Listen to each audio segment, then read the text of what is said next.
Welcome to the Slop Temple. We pray this video helps. In this video, I will explain how to use low-power mode iPhone. This clever feature is designed to significantly extend your iPhone's battery life when power is running low. You can easily turn it on by navigating to your settings application, then selecting battery, and finally toggling low-power mode.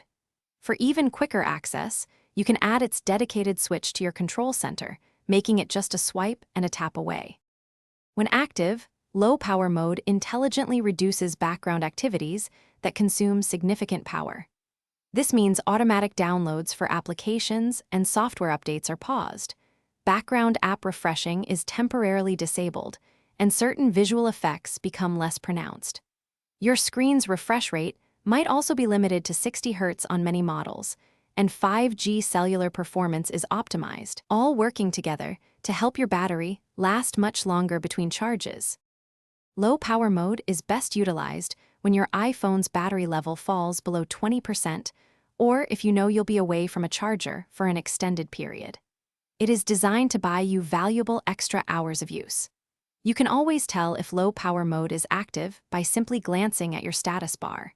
Your battery icon will prominently display in yellow, serving as a clear visual indicator that the feature is engaged.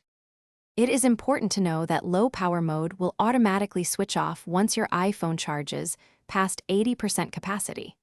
For more customized control, you can even set up a personal automation in the Shortcuts application to activate or deactivate it based on specific times or battery levels. This intelligent feature is a fundamental tool for maximizing your iPhone's operational time, giving you peace of mind when power is scarce. Thanks for watching. Consider subscribing if we helped you.